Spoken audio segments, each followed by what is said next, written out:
Hi, I'm Jackie Tantillo, and this is Should Have Listened to My Mother. Before I introduce my guest, I wanted to remind you that you can still listen to Should Have Listened to My Mother on the radio at KPPQ LP Ventura, if you're out in California, at 104.1 FM. And it streams on my Tuner app and on capsmedia.org/radio. So thank you to everybody at KPPQ. As you know, the name of this podcast is Should Have Listened to My Mother. However, I've often thought that it's not just about mothers or moms. It's about grandmothers and aunts and friends or any female role model that's had an impact on your life, for better or for worse. So I found my guest by searching for information about the significance of the role of grandmothers in our lives, and I stumbled upon an article from the Huffington Post entitled Why Grandmothers Are So Important. I'm like, well, this is perfect. So in doing more research, I found out that my guest is a mom. She's a writer and blogger and contributes to many media outlets, and she's also the author of the children's book, It's Raining Pizza. Hello, Kristina Cappetta, and welcome to Should Have Listened to My Mother, Grandmother, Female Hero podcast. Hello, how are you? I'm great. Thank you so much for joining us today. Kristina she's writing everywhere, including her blog, since I believe you started in 2011, called The Mommy Rundown. And you also have tons of amazing information on that blog, including products and reviews, giveaways, Be My Guest, educational pieces to share with kids. It's really, really informative, especially for young moms, right? You have 2 children? I do, yep. They are now 12 and 9.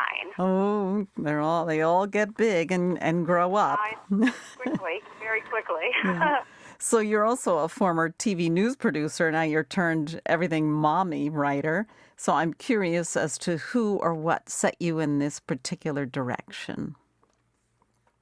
I would say that, after my second daughter was born 9 years ago, it's almost 10 years ago now, when you become a mom, I think that your focus changes a little bit. Not that it should be, I don't believe it should be 100% on your kids, because I think you still need to have your own identity. But I think some of the things that you value change. And, having, this career where I used to get up at 4 in the morning to do morning news, when you have 2 little ones, a 2-year-old and, an infant, that becomes a little challenging even when you have a supportive husband. It's a lot. And, you begin to think, I want to do something different. And, I still want to use my talents. I want to use my education. But I know, in my heart, I knew there was something else I could do. So it just, took me a little time to figure it out. And I just needed to step away and figure out, while I still loved writing, I just didn't really want to be writing, news pieces all the time. And I wanted to have a semi-normal schedule and not have to worry if I was going to have Thanksgiving or Christmas off, things like that as, a single person or even just a married person are not as important to you, or you don't really think about them as much. But when you have kids, those kind of things become more important to you. And I just really wanted to be there for my kids and, watch them grow up and things like that. Everything changes once you start a family. That go-getter mentality, sometimes moms are able to pull it off, but I honor and respect your decision to be able to, what is it, a SAHM, stay-at-home mom? Yeah, stay-at-home mom. I know there's the WAHM, the work-at-home mom. There's all these acronyms. Yeah. Oh my goodness, I'm already dated. My 2 boys are almost out of college, so. But it was really fun to look back at all those details that are so helpful to moms, because you're often lost when you have young ones at home. So you did write that article about grandmothers, and I want to talk about her briefly. First, I'd like to talk about your mom a little bit and the influence that she's had on your life and who you are today. Sure. My mom, she's awesome. I know everybody says that about their moms mostly, but she really is. I'm an only child, so I had the privilege, of having all the attention, all of her attention, which was nice, even though I do wish I did have a sibling at times. But she was just growing up, I always remember her always being very patient. And now as a mother, I try to, think to myself, oh, my goodness, I need to try to be patient, because you're a mom, patience sometimes doesn't come easily, when the kids test you a lot. So growing up, I just always appreciated, she was always that calming voice. And, and I try to be that for my kids, as much as I can. And sometimes, I step back and I'm like, oh, am I be more patient? Am I doing this right? Which I'm sure every mom thinks that as well. But, besides being calming, she was always very supportive over everything that I did. Maybe if she didn't even agree with me 100%, I always knew she had my back. And, I think a lot of kids, they need that, especially girls, especially these days. Maybe not as much as when I was growing up, but I think girls these days always need to have some extra support because there's so much negativity out there. But, for my girls, I try to, always, support them. Even sometimes, if I don't, when my 6-year-old wanted to play the drums, I wasn't really 100% on board with that. But, fast forward a few years later, and she is phenomenal, and I was like, okay, good thing I didn't, squash that. Things like that, that I learned from my mom, I try to, bring into my life now as a mom. And, my mom was also, she's always just a giving person. And I always tell her, I'm like, you're a much better person than I am because she does so many things for so many people. And, she's the type of person, she doesn't expect anything in return, which, it's kind of hard to come by these days. And I always tell her she's going to get a golden ticket to heaven because I said to her, I said, you do so many things. And I just, things like that.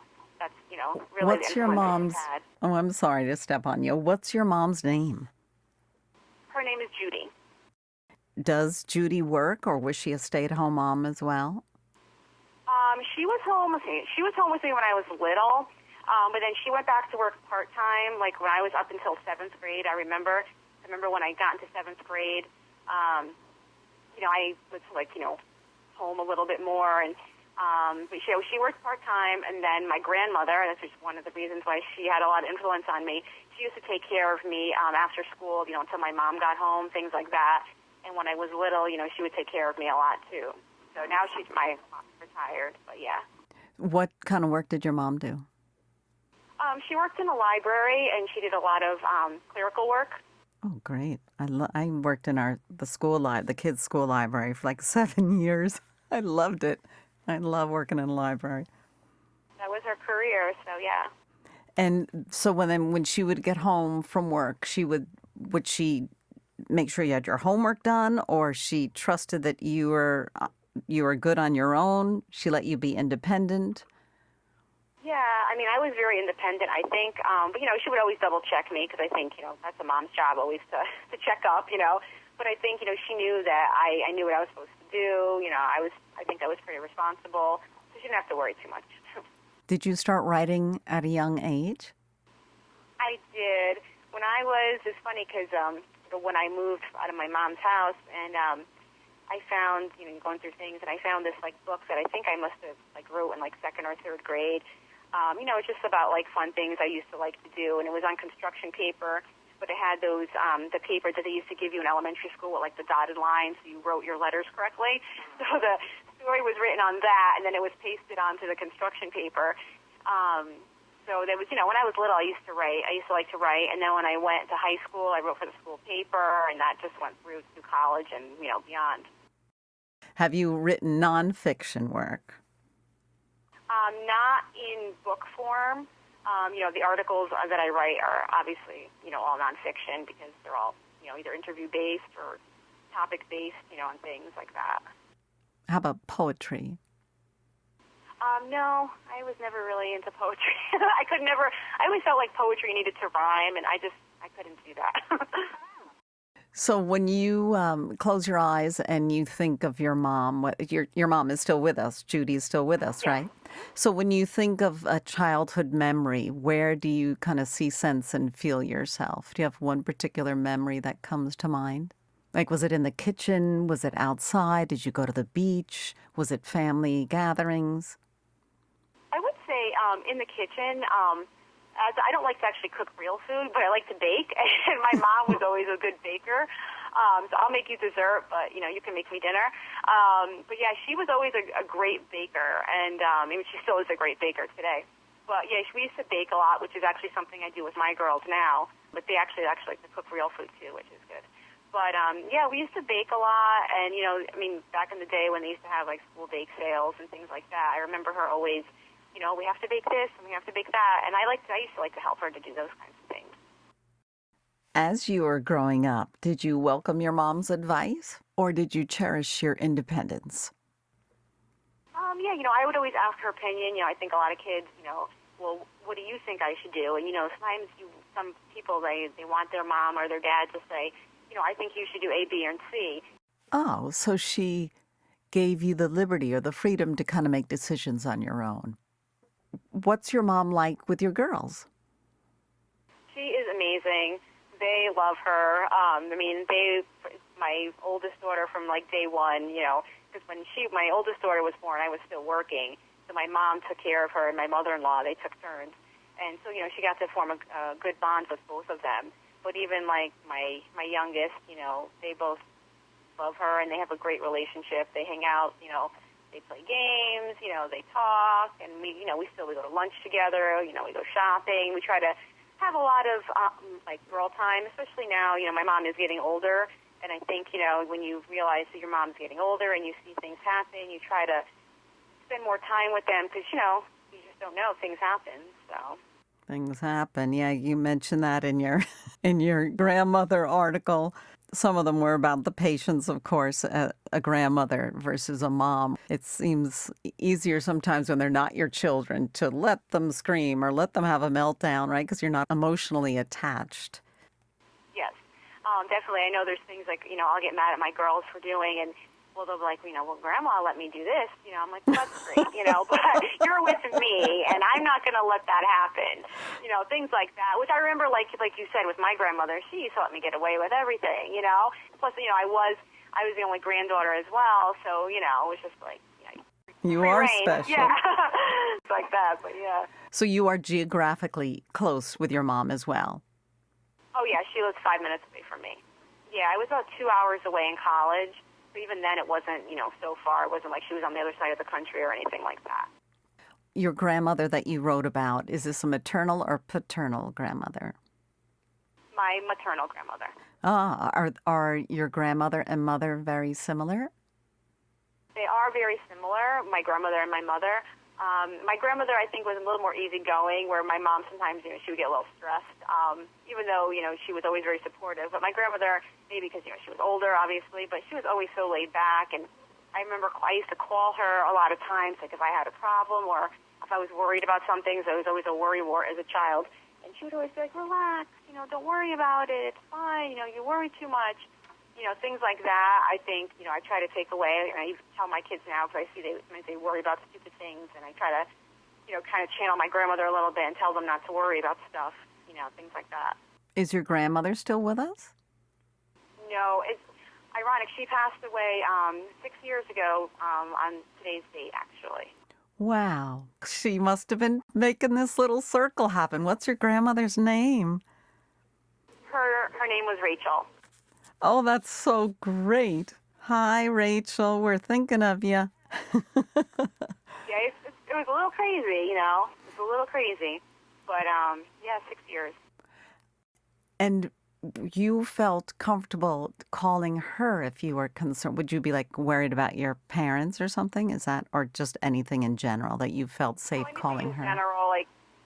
Anything in general, like something stupid, like in high school, I failed this test, oh my God, my average is going to go down, you're like, that's nothing, don't worry about that, things like that, or even, when I got to college, before, email was a big thing and texting, obviously, she used to send me letters, handwritten letters, back in the day, snail mail, send me letters, I miss you, how are you doing, things like that, and I found those letters as well when I was going through some old stuff, and it's really comforting, to see, the letters. And she had I could always tell her penmanship. She was left-handed, so I don't know if that made her penmanship so recognizable. But I knew anytime, if she would send me something in the mail, I didn't even have to open it. I knew with her penmanship, it was just very on point. Oh, there's just something about those letters that I would get letters from my mom, and there was always $20 in there as well. I don't know if your grandmother did the same, but I have my mom's letters too. So I know it's very sentimental. They're very sentimental for sure. I'm curious, do many of your contemporaries, did they have that same experience of that shared bond between mom and grandma? I think it's 50-50. I do have some close friends who are extremely close with their moms, and then I have some, who not so much for one reason or another are not.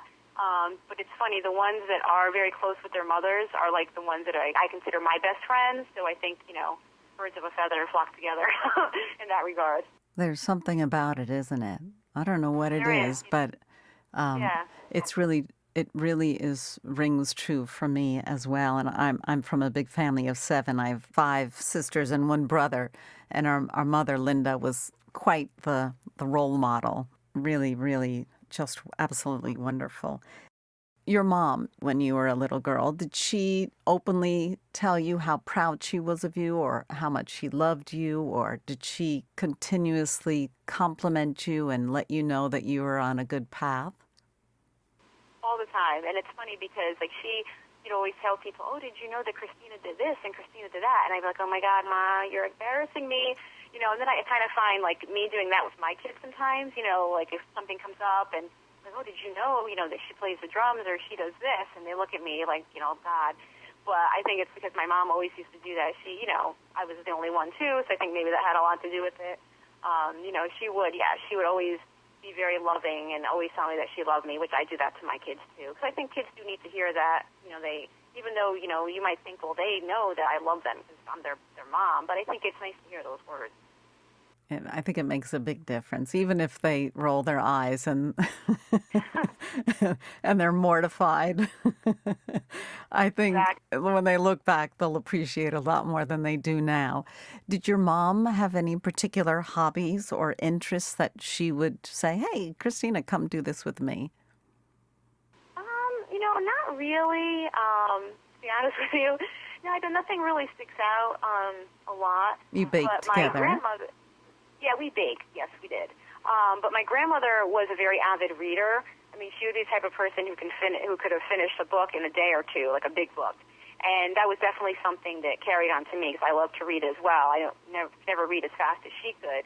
But, she was my grandmother. She had tons of books, and she read them all, and all different kinds of things.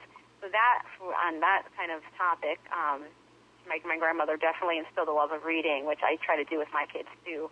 What did she read? Were they novels? Were they about history or art? Yeah, all different kinds of novels. I mean, mostly fiction. I know she had a lot of romance novels. She had a lot of, like, drama novels, thrillers. Thrillers, yeah. Mysteries. Yeah. I mean, really, like, anything. And, she had tons of bookshelves, I remember, in her house, with books, like hardcover books, not paperbacks. I mean, she had paperbacks, too, but I remember she had a lot of hardcover books. Wow, do you know if she would stay up, like I stay up sometimes till 3 in the morning if I'm in the middle of a really good book, and of course I have to be up by 6:30, which doesn't always go so well the next day. But could you picture her as a little child or a little girl cuddled up with a book, even when she was little, your grandmother? Probably. I mean, I know she was always an early bird, like when I remember her as, being my grandmother. So I know she would get up early, and one of the houses that she lived at had a screened-in porch. So one of her things she used to do would go sit on the porch and read. She could sit there for hours and just read and read and read. So I'm sure, when she was little, I'll have to ask, family members if she was a big reader when she was little. But I'm sure, because I don't think that's something you just pick up as an adult. That's pretty great. And I'm always curious about the answer to this question. Are you who you are today because of or in spite of your mother? I would definitely say because of my mom, because I don't think that without her support and just like her loving nature, like I could be the person I am. Because, like I said before, I think you really need to always feel like you have somebody in your corner to support you, because I think that does play into your success, no matter how hard of a worker you are or how many opportunities you may have. I think having someone to support you and always back you up is important. So I definitely think it's because of her. Also, too, she always told me, you should always, do what you love to do. And, I always used to love to write, so that's what I ended up doing. So I think that was also, definitely contributed to the person I am today. Was she the kind of mom that would give you hugs all the time? I know that she would Oh, yeah. compliment you, and so she was openly affectionate with you. Oh, yeah, definitely, which I am with my kids, too. So, I think it's just as important as saying the words, I love you, is, to show them, with a hug, kiss, things like that, because it's important. Kids need to feel loved. Indeed, they do. They need to see it, feel it, hear it. Makes a big difference in the entire family relationship. You are also the author of a children's book, It's Raining Pizza. So tell us a little bit about that. Okay. So It's Raining Pizza. Even though I enjoy writing articles, it was just something I always wanted to write a children's picture book. And I wrote a couple other books that never made it, past my computer. But this one, it was just something fun. I just tried to think about, with what my kids would like. And I'm like, wow, a lot of kids like pizza. My kids love pizza. And, what would be a really cool idea? Well, what if it was raining pizza? Kids would love that. And, so I wrote the text of it. And I tried to submit it to a few agents, try to get it, published on that route. But I would always hit a roadblock. It would always be, we like this, but there was this problem, there was that problem. So then locally there was an art studio. They had this author and illustrator class for adults and for children. And, and they would help you publish the book through Amazon Kindle. And, my problem was I was a good writer, but I can't draw for anything. Like stick figures is my thing. So, but my youngest daughter is very artistic. And I'm thinking to myself, wow, wait a minute, light bulb. I mean, she can draw these pictures, and my older daughter can help to paint them. She likes to paint and do those kind of things as well. So we started going to these author-illustrator classes, and where, the woman helps you guide. And I had the book written pretty, from cover to cover. I mean, it's just a picture book. It's not that long anyway. But she helped to guide us with the pictures. We used our ideas. She gave us some ideas. And we were able to publish it together, through Amazon Kindle, which is great. So that is nice. Great. You did it together. Yeah, it was good. And, after a while, I thought to myself, oh, my gosh, why did it take you so long to figure this out? Like, the answer was literally right in front of you every day. My daughter loved to draw, and she would draw a lot. But it never clicked to me that maybe she could draw the pictures. And, she had so much fun drawing it. When she sees that, she is the illustrator, because their names are in the book. And, it's just something that, we're always going to have that we did together. It'll live on, whether it lives on Amazon, lives in my house, and we did, when it was published, my elementary school, they had a Christmas fair, and they invited me to be one of the people there, and I was able to, sign the books and do that. And it was really nice, when the kids would come up to me like, oh, I really liked it. And then the moms would say, yeah, they tried to draw the characters too, and it was cute. And I did some readings, some local schools and library and things like that. So, yeah, it was definitely really cool. I'm hoping to do another one. Is this the same daughter that's the drummer? The one that did the... Wow, yes, she's multi-talented. Yeah, she's very artsy. Oh, that's so great. Can I ask, I'm curious, is Cappetta your married name or your maiden name? My married name. Your married name. And your grandmother and mom are what nationality? Italian as well. Yeah. Right. I know. I didn't go too far. I'm Italian. There's nothing like an Italian mom and an Italian grandmother. Yes, exactly. There's nothing like a great mother and a great grandmother. It's not just the nationality that matters. It's the big heart, and it's the patience in a mom. Times I just didn't have what I needed, for sure. But I think looking back, I think our kids are going to do okay. So Kristina Cappetta, thank you for joining us. Kristina is a writer and contributor to parentology, family education, and lots more. And she's got her blog, The Mommy Rundown, as well as her children's book, It's Raining Pizza. Thank you, Kristina, for joining us on Should Have Listened to My Mother. Thank you so much for having me. This was a lot of fun. Say hi to your mom. Hi, Mom. I'm Jackie Tantilla. We'll see you next time on Should Have Listened to My Mother.